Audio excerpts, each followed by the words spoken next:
Hello, and welcome to My Existential Crisis, the podcast where we talk about all of the weird things that send us into an existential crisis. My name is Madison Epley. I'm Hailey Guthrie. And this is episode 12. Episode 12. Yeah. Last week we did a special episode. We hope you enjoyed it. Only one person answered my poll, so whoever you were, thank you for doing that. But if you liked last week's episode, let us know. We seem to get pretty good response on it, but we hope to do more of those in the future. But yeah, today's just a regular one. How are you doing, Guff Puff? Hello? Hello? Hello? Can you hear me? Hello? Hello? Anybody there? I could be better. Not gonna lie. It's I fine. know. It's okay. We talked before we started recording. It's okay. Yeah. It's fine. Just one thing after the other, you know? I know. It's just... I know. It was nice to see you, though. You came up to visit me. We went out to eat. We went to a really cool bar. Yeah. It was like an arcade That bar, was a really nice retro place. thing. That drink I got was really good. It was really good. I mean, I don't like peach, but it was good. If you like peach, it's good. Yeah. And then we had a nice time. I'm glad I made it. Yeah, you almost didn't. God, I don't even... If you take away nothing from this podcast, except one thing, please let it be what I'm about to say. Do not ever, and I mean ever, get on a Greyhound. Just don't do it. Heed her warning. Just don't do it. Unless you want to spend, roughly, I'm going to say conservatively, 3.5 hours on the side of the road. Hailey, it was more like 4.5 hours. I know. I'm just trying to be conservative with my time. Okay. With the measurements. It was a long... You spent double the time that it would have taken to get here, just sitting on the side of the road. Yep. And I still haven't heard back from them. I'm trying to get a reimbursement for the lift I had to purchase to get to my destination. So, wish me luck in that endeavor. It's going great so far. I have not heard back from them. I love you, Guff Puff, and I feel really bad, and I'm sorry. If your name isn't Greyhound, I don't want your apology. I know. But I am proud of you for your strongly worded email and for being persistent, because that is the least they can do. A refund for the lift that you had to get for what they were supposed to have done is the least they could have done for wasting 5 hours of your time. Oh, yeah. Yeah. It was, and I keep saying, I don't know what happened to the other people on the bus. Yeah, because you left. Yeah. You left. Yeah, context clues, but for people who don't know, I was traveling by the Greyhound to get to Madison's. Should have been a 2.5 hour trip. And the bus broke down. That's how long it takes to get to me. I'm going to say 7 times. And then we made it literally 30 miles away from my town where I live. And the bus broke down and wouldn't start. And they were like, we have to get a new bus. And that was, I want to say, 2 hours that happened after we left. And then we sat on the side of the road for another 2.5 hours. And then finally, I paid over $200, including tip, to get a lift to Madison. Because I did not want to miss spending time with her. So, yeah, I don't know what happened to those other people that were on the bus. I don't know if Was the baby and the mom still on there? Yeah, baby. That sucks. There was a toddler on there, and there was a woman who spoke no English. She just spoke French. That sucks so and yeah, bad. They were both still on there when I left, and yeah, I have no idea what happened. I have no idea. I wanted to go in and try and talk to someone at the station, but I did not have time because you and David were already on your way to get me. Yeah. And it would have been fruitless anyway because they would have just said that there was nothing they could do like they did when I tried to call them. So, yeah, I am never, ever, ever taking a Greyhound again. Next time, if I have to take the train, I will just sit at the train station for 4 hours. I mean, I would rather do that than ever take a Greyhound bus again. Anyway. I want to apologize, It's not but your fault. I know. It was... But I love you. I love you too. And it was good to see you. It was good to see you. And I hope that you had a good day. I did have a good day. I had a very good day. Good. It was the first good day of that day that I've had in a while. Oh, good. That was my hope. That was the only thing I cared about. So. Should I explain that? It's up to you. That's like, I don't want to put that on you. If you want to, you totally can. If you don't worry about it. I'll give the Spark Notes version of it. I have a really, really hard time with birthdays. I love celebrating everybody else's, but I have a very hard time with my own. I've always had a very hard time with my own, and like it is very bad. I wish I were exaggerating with how bad it was, but I've had like a panic attack every birthday for the last 12 years. And there has not been a birthday where I haven't been a mess. From an outside perspective, it was to the point where I had known Madison for like 5 or 6 years, and I did not know when her birthday was. I wouldn't tell people what my birthday was. Nope. I would tell them I was hatched. Like I didn't have a birthday. Like I would not tell it. I wouldn't speak of it. We would not speak of it. Nope. And I think only within the last couple of years you found out. Like during college, I think. Was that it? When your birthday was, or? Yeah. Yeah, roughly around then, yeah. Yeah, and we've been friends since middle school. Yep.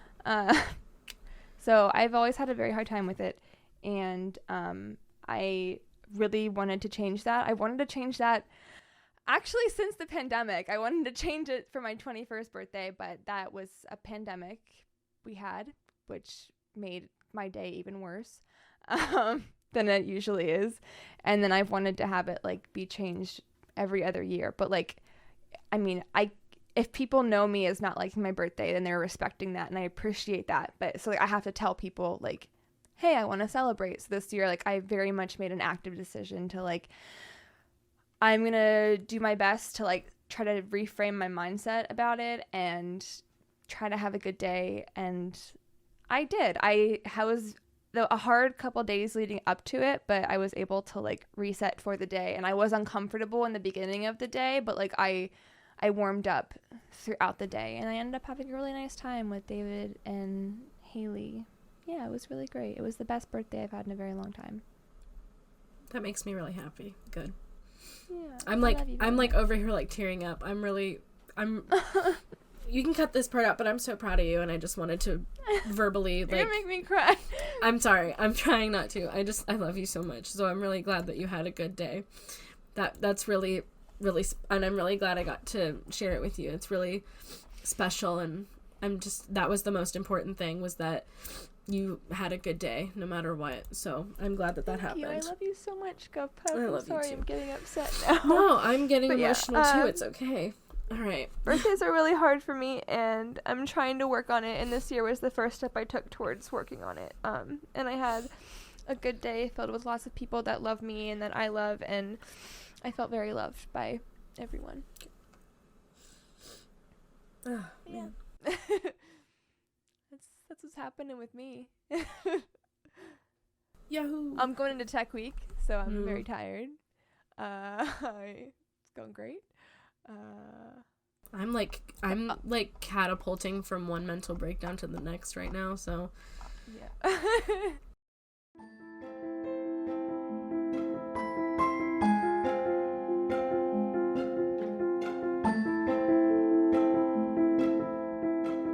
Okay. So Hailey, I don't know if you know this about me either, but I'm afraid of elevators. I think I did know that. Yeah. I'm pretty sure. I'm afraid of the weirdest things. Like, I'm afraid of Pickles, which we can get into another day. Wait, I thought you just didn't like them. Are you like actually afraid of them? Like, I would say that I dislike them, but that would not explain my intense like hatred for, like, I am afraid. Like, if you have a jar of pickles in the same room as me, I'm very uncomfortable. Oh my God. Like, I don't like to be in the presence of them. I cannot stand the smell. If there was one at a table, I can't look. Like, I went to Permanis for the first time with Munir, and they put a pickle on my plate. Oh my God. And I couldn't look at it. And I was like, Munir, you need to take that away. He took it away, and they had like little like holders for utensils. He had to like slide it into one of those and like wrap a napkin around it so I couldn't smell it. That's insane. He's a trooper. I can't, Hailey, I cannot. And you know what? The last show that I did, I mentioned it thinking someone would say like, oh, you're a freak, because they usually do. And one of my cast members, he's like, oh yeah, my brother has a fear of pickles. And I'm like, what the hell? How common is this? I know. And I was like, wait, like pickles. A fear? And he's explaining it, and I'm like, yes, that is exactly how I feel. Like, I can't. I'm uncomfortable. I hate the word pickle. Me saying it right now is making me upset. Like, I don't like having a conversation about them. I cannot stand them. I'm afraid of them. I hate it. Well, on the bright side, enough people have a fear of pickles that there's a name for it. Are you serious? Yeah, you have tristodecaphobia. I have tristodecaphobia. That is probably what I am the most afraid of in this world. Oh my honestly. God. Oh my God. I'm afraid of that. I am afraid of heights. Yeah. Okay, listen. Very bad.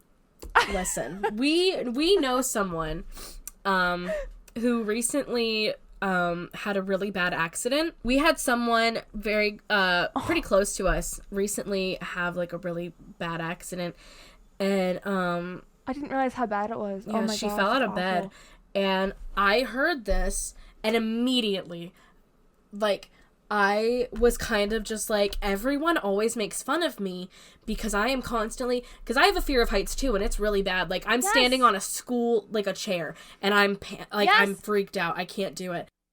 And no one listens to me, and everyone laughs at me when I say you can fall from any height and die.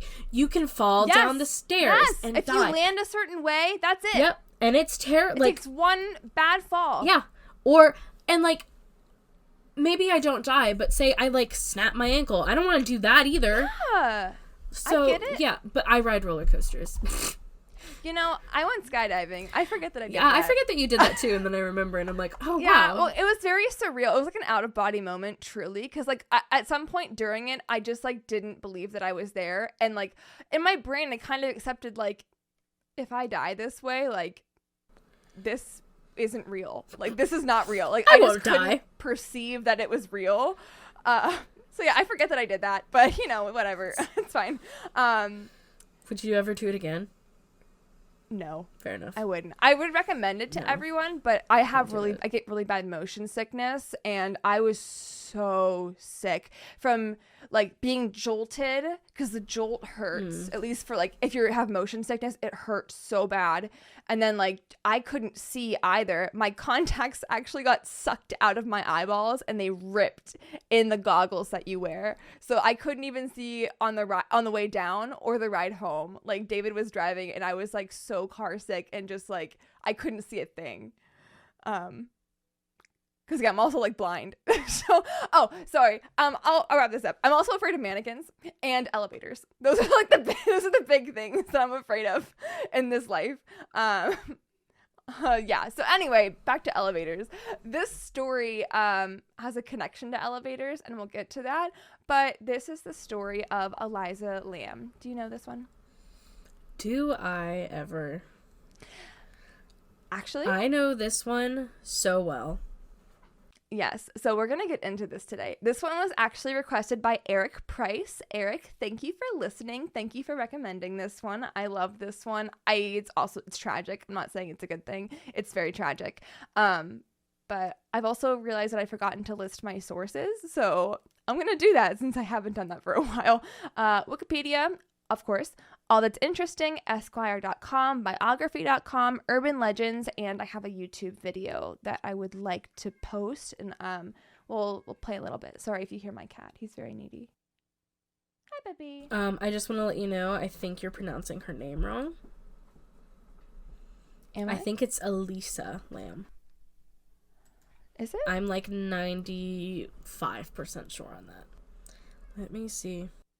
Elisa, you're absolutely right. Yeah. Oh, I was fucking like, idiot. it's okay. I was just like, I you don't said even fucking know her Eliza. name. You said Elisa Lam, and I was like, yeah, it has to. I was like, it has to be her. I'm so sorry. No, it's fine. I'm doing Elisa Lam. Elisa. Is that what I said the first time? You said Eliza the first time. I'm a fucking idiot. I am like the worst person in the world. Oh boy. Elisa. There you go. There you go.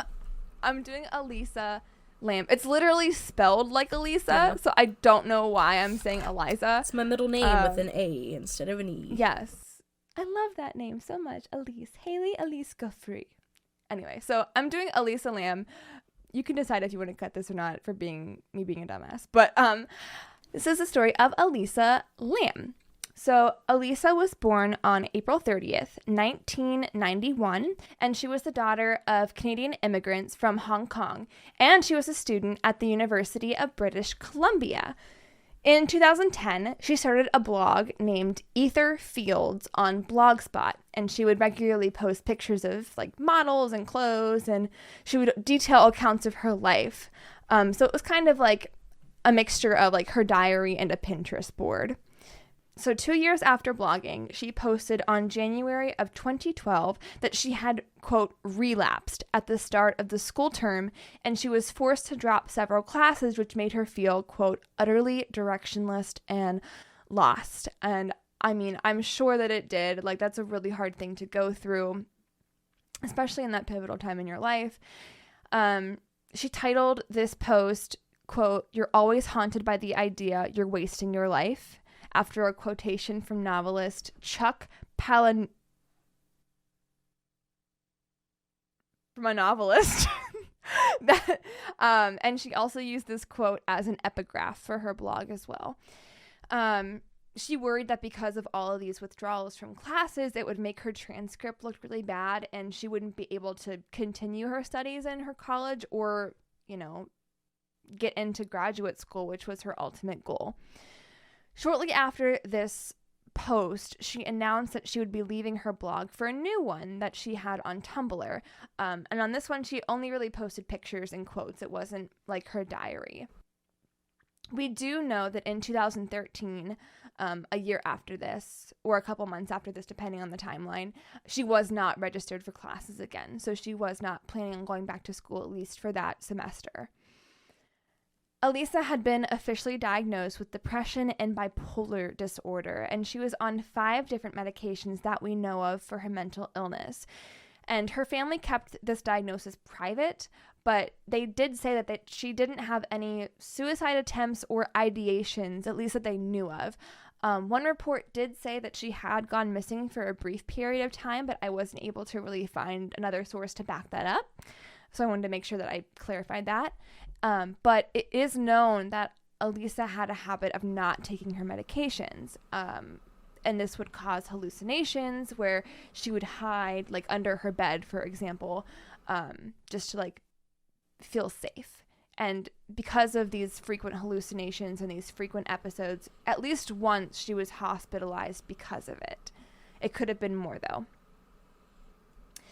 So Elisa decided that she was just going to take a trip along the West Coast. She'd always wanted to go, and, you know, now that she wasn't registered for classes, she kind of just needed a break. She thought it would just be a really good time, and her parents seemed to be on board as well. Like, everyone was just like, yeah, like, you're young, go ahead.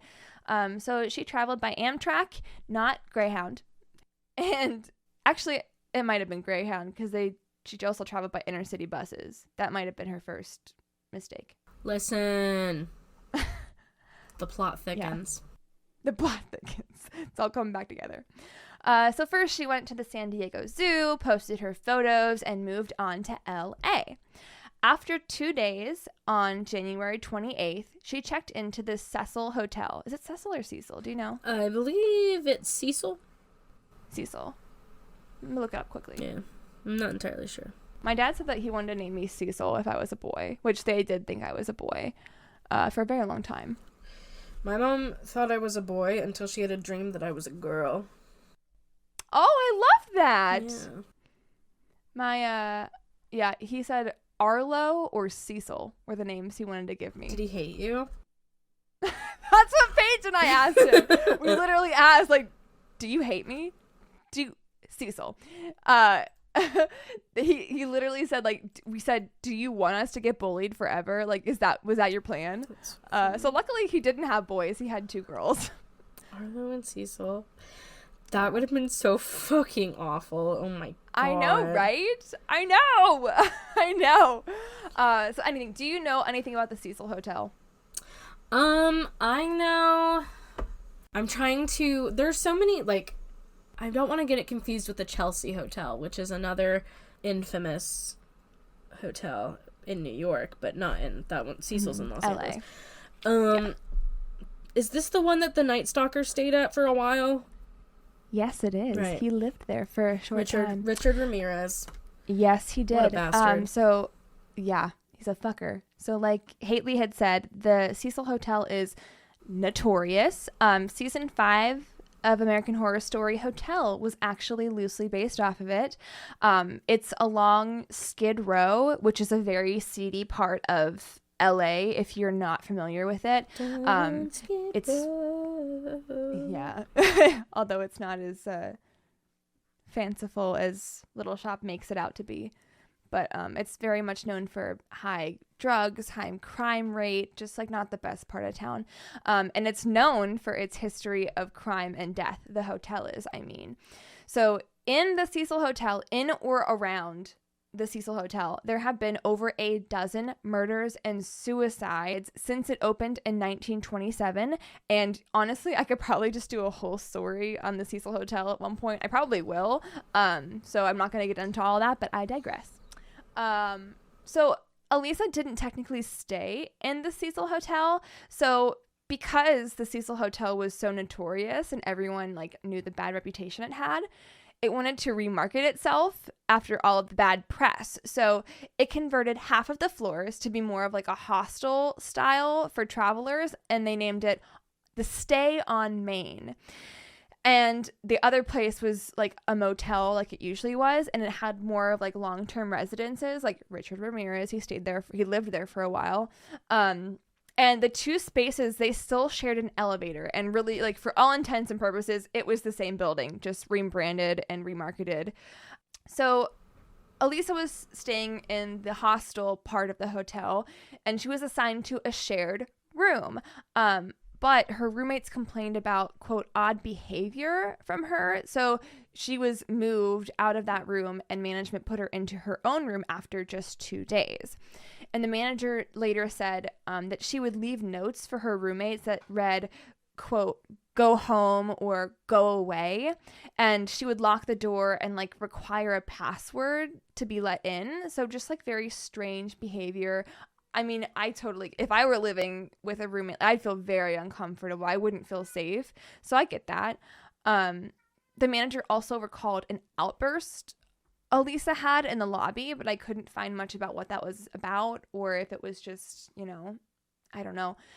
A few days before the outburst and her being moved, she watched a live taping of Conan, and she was actually escorted out by security for disruptive behavior. So it didn't seem like she was doing very well. There's obviously something going on there. And up until January 31st, 2013, she contacted her parents in British Columbia daily to check in, just give them updates, and just in general let them know how she was doing, let them know what she saw that day, But on January 31st, her parents didn't hear from her, and they were very concerned. Again, she would do this every day. And her daughter's in a different country. Like, I would definitely be concerned if even if it was my sibling, like if you were in a different country and you're used to checking in with me every day, I'd be so worried. So Elisa was due to check out of the Cecil and go on to Santa Cruz. So the fact that she hadn't done that or notified them that she had arrived there was very concerning. And the following day that they called the LAPD, and they even flew to LA themselves to start their search when they heard that she hadn't ever checked out of the Cecil. The staff said that she was alone and they didn't see her interact with anybody else. Only one person even recalled interacting with her that day, and it was the manager of a local bookstore who recalled Elisa being very, quote, outgoing, very lively, and very friendly. She was looking for gifts to bring home to her family and was even worrying about whether the books and gifts would be too heavy to take with her as she kept traveling. And from all intents and purposes, Elisa seemed to be excited for the rest of her trip as she had planned. So police searched the hotel as much as they possibly could within the limits of the law. They obviously did check Elisa's room, and they brought dogs throughout the hotel to track her scent. In her room, they found her belongings, her ID, meds, luggage, all left behind in her room.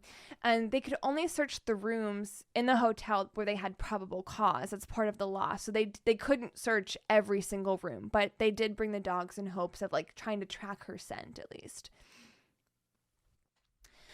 So, a week after she was last seen, on February 6th, police decided that they needed more help, and they began putting up posters and getting the attention from the media, getting the attention of the media for the public to help in their search. And these efforts still did not produce any leads, so they didn't have anything else to lose, and they decided, you know what, we're going to release the video of the last known footage of her on February 13th. And this is a very jarring 4-minute long video, which is probably what this case is most known for. The action really takes place in the first 2 minutes, and Guff Puff, I actually want you to watch. Have you seen it? I've seen it, yeah. Okay, do you remember it? I do, yes. Okay. So I'll sum it up for the people who are listening, but I also want to make sure that I post it on social media so that you can see at least like the most important parts of it. Basically, it's an elevator surveillance video of Elisa. She's getting into the elevator, and right away she starts acting very strange. She's pressing every button in the elevator. You know, she's peeking out into the hall as if she's waiting for someone or like looking out for someone. At one point, she even like hides in the corner, like where the buttons are, so that if you're looking into the elevator, you couldn't see anyone in there. It would just look empty. So she's like hiding in there for a little bit and then also checking out again. And she's kind of doing this for a couple minutes. She steps out of the elevator, looks around, steps back in, steps back out again. And this last time that she steps back out, we don't see her enter again, but we can see her making like strange gestures and hand motions in front of her. How would you describe that, Guff Puff? Do you remember that? Yeah, it almost looked as though she was in a very animated conversation with someone we could not see. Yeah, it was like there was someone there that we couldn't see. It was like, for me, it looked like she was like, this sounds so strange. It looks like she was almost like pushing her hands through water. Like it was thick. Something was thick that she was trying to like move her hands through. Right. That we couldn't see. But regardless of what it was, it's very odd and jarring. It's very unsettling. And obviously, you know, this video drew worldwide attention and people agreed, like, this is super eerie, it's very jarring. And right away, several theories emerged from this video. Some people think that she was hiding or trying to get away from someone who was after her, but there was no other people shown in the video, and there wasn't even a sign that anyone was there. Even when she's like gesturing with her hands, there's never any movement outside of the elevator. We don't see anybody that she could be talking to. We don't see any clue that there could be someone who she's like looking out for. She just seems to be doing this over and over again. Like something is there that we can't see. Others thought that she was under the influence of ecstasy or another party drug, but spoiler alert, none were found in her system. And whenever her bipolar disorder became known, obviously a psychotic episode became the most common theory, as, you know, hallucins were very common for her, especially if she was not taking her medications, and it does very much look like that. So, as police were searching for Elisa, guests began to complain of low water pressure, and some claimed the water was colored black and had a funny taste to it. On the morning of February 19th, a maintenance worker found Elisa's body in one of 4 1,000-gallon tanks on the roof, which gave water to guest rooms, a kitchen, and a coffee shop, which is just horrifying. like people were drinking this water. I don't People know. were bathing It would in take this me, water. if this happened to me, I would not, I don't know if I'd be able, I don't like drinking tap water as it is. I don't think I would ever, ever, ever, under any circumstances, drink tap water ever again. Bottles for me forever. Yeah, guests sued because of the water. Like, actually, like, let me look. I meant to look this up beforehand. If they actually, like, got settled. I hope so. So it looks like the Los Angeles Public Health Department tested the water supply, but told the manager that they could stay open as long as they provided bottled water and warned guests not to drink the tap water. Oh my god. Yeah. People don't listen. Yeah. So they said it was safe. People are bathing in this. New guests continued to check into the Cecil in the hours after firefighters removed Elisa's body from the water tank, but each guest was asked to sign a waiver releasing the hotel from liability if they became ill. Basically, like, you do so at your own risk and peril. And guests who already paid for the rooms would not get refunds if they moved out. In the lawsuits, people asked for the money back from what they paid, and they're also seeking medical costs if needed, and, you know, court fees and attorneys. I don't see anything about the results of that, but yeah, so people are obviously sued over that. I would as well. That's fucked.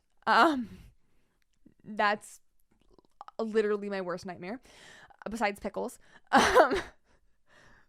Pickle juice, that would probably be, honestly, no, I'd hate both of them, but, like, I'd be very unhappy with drinking both pickle juice and decomposed body water. Honestly, I couldn't tell you which would be worse. That sounds really sad, but it's true. Anyway, so her body was found. The maintenance worker saw Elisa's face up in the water.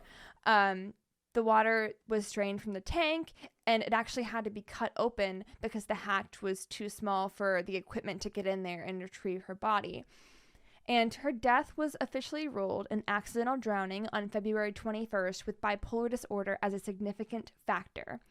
And she was found naked, clothing similar to what she was wearing in the elevator, floating in the tank around with her, and it was coated with, quote, sand-like particulates. And they also found her watch and room key with her in the tank. Her body was bloated and moderately decomposed. There was evidence of skin separation or skin slippage. Do you know what that is? Not really. Okay. I don't want to. If you don't, it's okay. Well, I'm going to tell you because it's important. Okay. So if you don't know what it is, it's if a body is decomposing in water, basically the body absorbs the water, and kind of like how fat and oil dispels in water, the fat separates from the layers of skin, so the skin is kind of like loose over the body. There's like a separation there. Y'all don't Google it. Don't check the images. Just don't do it. Don't do it. Don't yeah, you don't do it. Did you do it? Yes, I did. Guff puff. Why would you do that? Do as I say, not as I do. Okay. All right.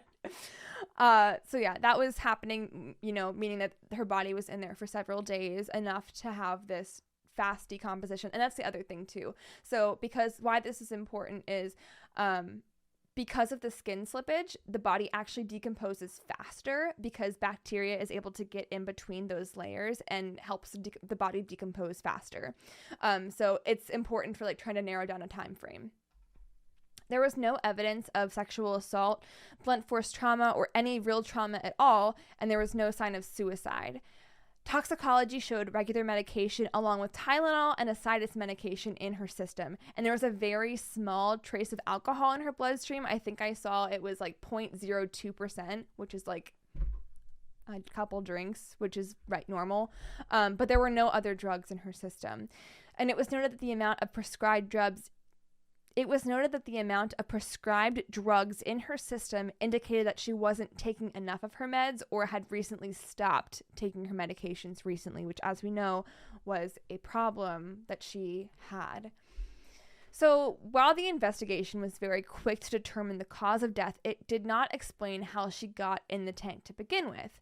So first of all, staff are the only ones who are allowed access to the roof area. You need a key and a passcode, and the staff are the only ones who have this, and any attempt to break the lock or force the door open would trigger an alarm, and it was determined the alarm was working during this time.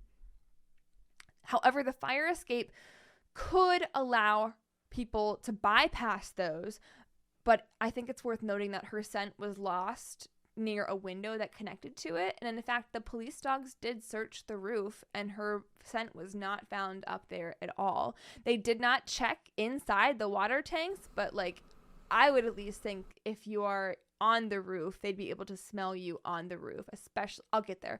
But there was a video later that showed 2 of the tanks were open, and the roof, again, it showed that it was accessible through the fire escape easily. But besides the question of how she got on the roof, it is also unknown like how she could have gotten into the tank herself. So these tanks were 4-foot by 8-foot cylinders, which were propped up on concrete blocks. And from what I read, there was 0 ladders or anything affixed onto these for her to climb up. I read that maintenance workers had to bring ladders to look into them. Like they had to bring the ladder. You couldn't just like climb up like a water tower. Like they had to bring something to peek in there. So I would think like if you're climbing up these water towers, there'd be a lot of DNA being left behind. So I don't know how a police dog wouldn't. That's my listen, I know police dogs aren't perfect, but they are pretty damn good. And I trust police dogs with a lot in life. Dogs in general. Dogs are great. The autopsy report itself was also incomplete, which is obviously incredibly suspicious. For example, the results of the rape kit and fingernail kit weren't even available in the autopsy, and it didn't even say whether or not they were processed. Which is very strange considering that they said there was no sign of sexual assault. A pathologist noted that there was a pooling of blood under the skin in her anal area, which could be a sign of sexual assault. But the pathologist noted that this and her anal prolapse could have been from decomposition, which again, to me makes sense because like when the body decomposes, wherever you're positioned, the body pulls in that area. So if she was face up, it would be most likely that the blood would pull downwards towards that area.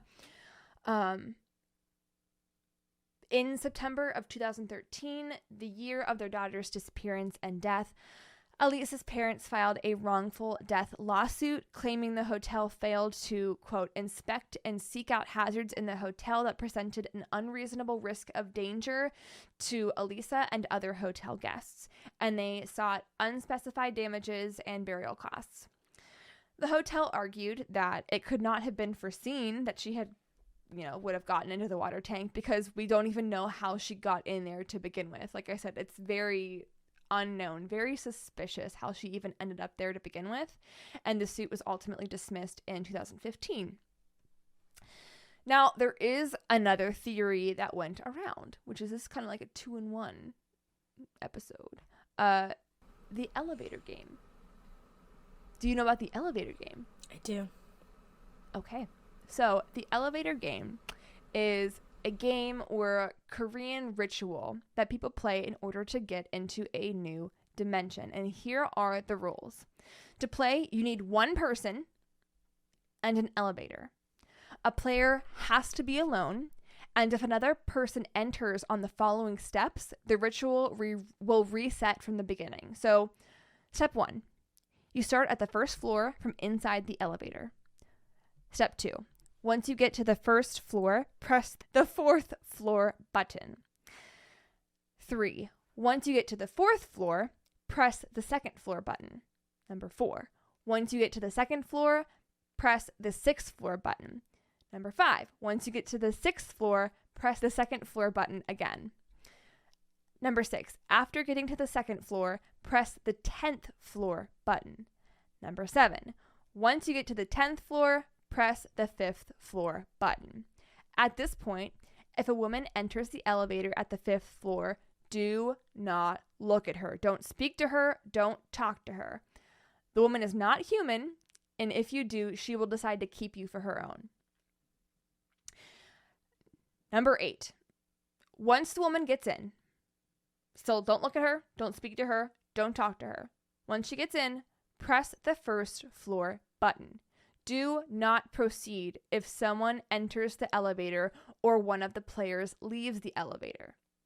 The elevator will either ascend or descend.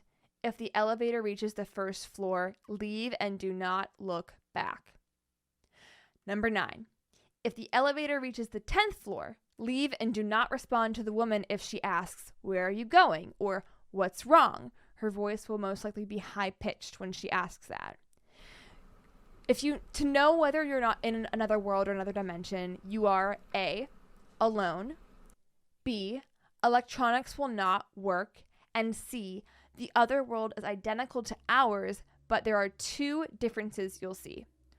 All the lights will be off, and the only thing you should see from the windows is a red cross in the distance. Now, to get back to our world, you have to go to the same elevator and press the same buttons, but only if you leave the 10th floor. And this order is 4, 2, 6, 2, 10, 5.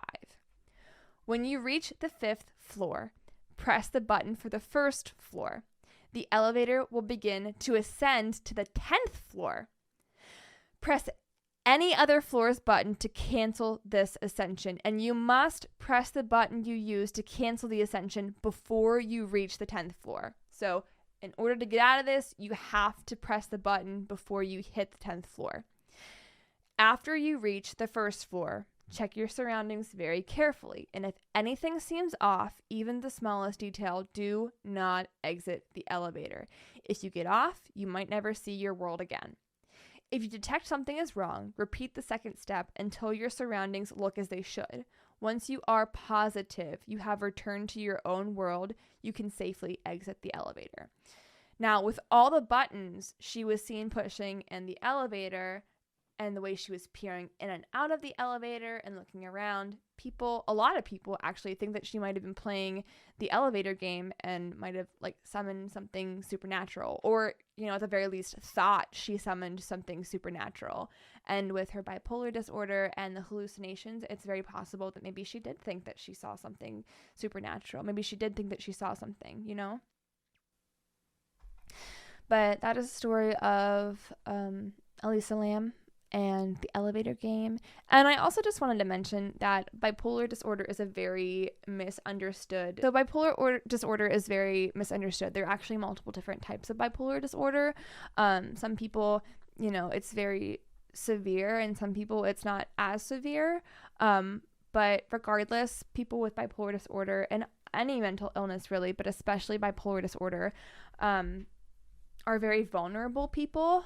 They can be very easily tricked or subjected to foul play, very easily manipulated, especially with hallucinations or anything that they might not be sure if it's real or not. So I just wanted to shed a little bit light on that as well. And it's a very serious thing, and there are ways to treat it by medication. It's just a matter of finding the right one that works for you. So I just wanted to make sure to note that as well.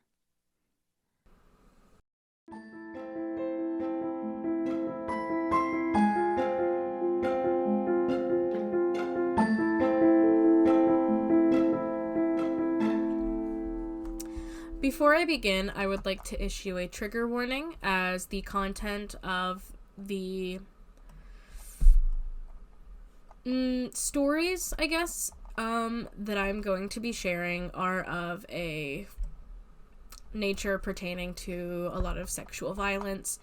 Will come into play at some point. So I just want to give a trigger warning for anyone who has any issues with that type of content.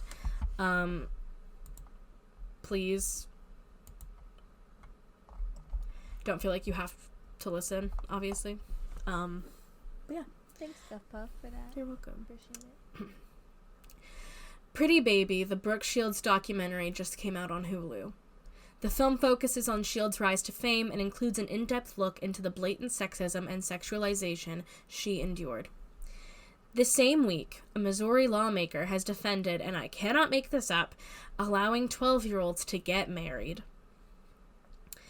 This is all part of a much larger problem with sexism and sexualization of young women in our country. I think often of the way women are treated by the media, by men, even by other women. We live in a society that seems hell-bent on blaming women for their own terrifying existence. If a woman is sexually harassed, what was she wearing? What did she say? Did she fight back? If she does fight back, if she was wearing the quote-unquote right clothes, if she didn't say anything at all to her assailant, it is still somehow her fault. There will always be people in this world that hate women so much that they will never comprehend that women, or men, but I am focusing specifically on women, that they do not choose to be raped. They do not choose to be harassed. They do not choose to be murdered for simply saying no. Women come forward immediately and they are branded as liars who want to destroy a young man's future. Women come forward after years and they're still liars, being asked, why did you take so long? Women never come forward and people say, well, why don't they say anything? Women are put down over and over again. If a woman is authoritative, she's a bitch. If a man is authoritative, he gets stuff done. If a woman has a lot of consensual sex, she's a slut. If a man does it, he gets a slap on the back. Women are weak, men are strong. Women are too emotional, and men are passionate. But I am being too broad, so let me just talk about some specific examples. Britney Jean Spears is probably one of the best examples I can give to you. From a young age, the world was obsessed with her and her body. At just 17, she was asked on national television about her breasts, if they were real, and then she was chastised by the interviewer for her discomfort at the discussion. When her and Justin Timberlake parted ways, she took the brunt of the media firestorm. Diane Sawyer publicly humiliated her over the breakup, accusing her of mistreating Timberlake, and then going on to tell Spears just how much mothers disliked her for her provocative music videos. She even played an audio for Britney Spears of the, at the time, governor of Maryland's wife, Kendall Ehrlich. I don't know if I'm pronouncing that right, and I don't respect this woman, so I'm not going to find out. Detailing how she would like to shoot her. And then Diane Sawyer justified this by blaming Britney for this because of the example for kids and how hard it is to be a parent. That is a direct quote from the Diane Sawyer interview. What the fuck? Justin Timberlake, however, used the breakup to his advantage, further painting Britney in this villainous light, using his music video for Cry Me a River to build on the implication that she was unfaithful, and using his further media appearances to openly brag about his sexual encounters with her. But this was not the last time that Justin would be involved in benefiting from the country's sexism. In 2004, Janet Jackson performed at the Super Bowl halftime show. And towards the end of the performance, she welcomed Justin Timberlake as a special guest singer. At the end of the number, a planned costume reveal went wrong. Supposedly, only a top layer of the costume was meant to be pulled away, revealing a red lace bra, but what ended up happening was that Justin Timberlake removed a piece of Janet's costume and in doing so, revealed her bare chest on national television. Reports say Janet left the Super Bowl immediately in tears, while Timberlake stayed behind to complete interviews, even saying he, quote-unquote, loves giving y'all something to talk about in regards to the incident. Justin then went on to claim that he was told to rip her bra off, and he was shocked and appalled to discover a breast underneath, which I was researching this, and I was doing the research, and I saw that quote, and I just don't understand what he means. I'm a little confused. What did you think would be there? No, a chicken? I'm confused if he is trying to say, oh, they told me to rip her, like, the whole thing off, and I assume there would be something there covering. So I don't know what that really means. The way it's framing it, it sounds like he's passing blame to her. And maybe that wasn't his intention. This was so long ago, like, but that's the vibe that I get. But I'm not trying to place blame on Timberlake entirely. I don't think he's some villain, mastermind, woman hater. I just think he was a moron. He is a moron, and the media perpetuated that. Mm-hmm. He has apologized for this incident and recognized his privilege in the situation, stating in an interview, "I'm a part of a community that considers themselves artists. And if there was something that I could have done in her defense that was more than I could have realized, then I would have. But the other half of me thought to myself, like, wow, we still haven't found the weapons of mass destruction and everybody cares about this." He goes on to say that it's an understatement to say that it was sort of unfair if you consider it 50-50. I probably got 10% of the blame. He then says that America is more harsh on women. In 2021, he publicly apologized to both Brittany and Janet directly, and he discussed that, yes, he is privileged for being a white man. He is set up for success more just for being a white man. And he is not the only white man to benefit from such a flawed system. Harvey Weinstein, and I want to keep this part as brief as possible because I fucking hate this man with every fiber of my being, benefited from this broken system that sets white men up for success for decades. He used his status and power in the vast filmmaking community to act on his predatory nature without repercussion for years. He benefited at the expense of these women. 87 women have come forward since 2017. And I would also like to mention Roman Polanski, who was charged with the rape of a 13-year-old girl and now I believe resides in France. Woody Allen, who's now wife, he first began a relationship with when he was 56 and she was 16. And he was also accused of sexually abusing Dylan Farrow, Mia Farrow's daughter. And Bill Cosby, who has been accused by approximately 60 women for a myriad of sexual deviant incidents. More men who use their celebrity and power to harm women. Finally, I would like to talk about the woman who inspired me to talk about any of this in the first place, Brooke Shields. Brooke Shields was the it girl of her generation. She is beautiful and talented and famous, and that fame came at a price. At 11 months old, Shields began modeling. Her breakout role came when she was cast in the very controversial film Pretty Baby, which detailed the life of a young child prostitute. In the film, she had her first kiss with her 29-year-old co-star. She was only 11 years old. At 15, she appeared in the film Blue Lagoon, where she performed sex scenes with her 18-year-old co-star. The director is quoted saying, "It's real. She's going from child to woman during the filming." Roughly around the same time, Shields' controversial Calvin Klein ads came out with the tagline, "What comes between me and my Calvins? Nothing." Which led enough people to believe that the intended meaning was that Shields was not wearing underwear in the ad. Shields herself never believed the ad to be sexual, and I honestly am not sure what to do with this. I'm not sure if it shows how innocent her 15-year-old mind was, or if that just shows how much young women are sexualized, where this perfectly innocent ad was banned from syndication because so many people immediately believed it to be sexual. Mm-hmm. And when I say, like, I'm not blaming her in any way, shape, or form. I'm not trying to say, like, she how could she not think that? Because, I think it's a perfectly reasonable thing to think that it has nothing to do with sex. Absolutely. Or anything sexual. Especially at 15. Especially. Right. Even right now, like, you could argue the other way. And so,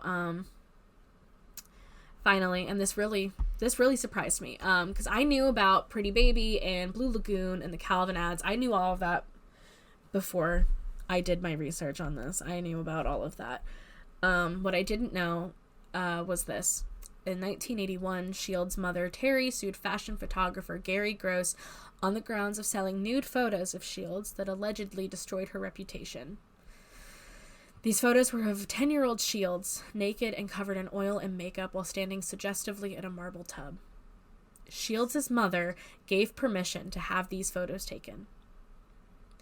In the Pretty Baby documentary that just released on Hulu, Shields said that when she appeared in court, a grown man came on to her by locking eyes with hers and running his tongue across his lips. And she was 16 years old. And as for the court case, Shields and her mother lost. Gary Gross was allowed to continue marketing these photos, just as long as they weren't sold to pornographic companies. Britney Spears and Janet Jackson were failed by the media. Brooke Shields was failed by the adults who were supposed to protect her. Thousands of women have been failed by the system.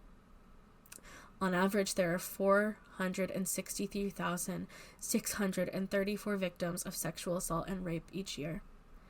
Every 68 seconds, an American is sexually assaulted. Younger people are at the highest risk of sexual assault, with ages 12 to 34 being the highest years of being at risk for sexual assault. 1 in 6 women have been the victim of an attempted or completed rape. This has been a difficult topic to research and discuss because it is such a sensitive one, but I will never not be compelled to talk about it. This subject is so important and obviously personal to me, and the more I and other people talk about it, the more I hope people will listen. We have to do better. I used to say we had come a long way, but now, I'm not sure. Woody Allen and Bill Cosby are walking free. People accused of these crimes can hold high office. And only 6% of rapists ever spend even a single day in jail. I don't really know how to end this. I just want us all to do better. The people in our lives who have been failed by the media, the system, or their communities all deserve better. If you would like to dig deeper into any of the topics I've covered, I have some recommendations. For viewing, I recommend Framing Britney Spears, Pretty Baby, Brooke Shields, and the film She Said. For reading, I recommend Catch and Kill by Ronan Farrow. My statistical information can be found online at rain.org. Other sources are pulled straight from interviews I watched and documentaries I watched. So, yeah. I do want to say, and I will keep this in, I do want to say, just in case there's any type of argument about does the subject matter that I have brought up fit the theme of the show, I do want to say this is my existential crisis. This is something that I worry about more than I think anything we have previously spoken about on this show. It's true. Every day. Every single day. Multiple times a day. Every time I see a strange man, or like not a strange man, but a man that's a stranger. Yeah. I wonder and I worry about my safety. Yeah. Every day. Absolutely. I think about the young girls that I know and that I love. And I think about these statistics that I have spoken to you. And I ache. My heart hurts.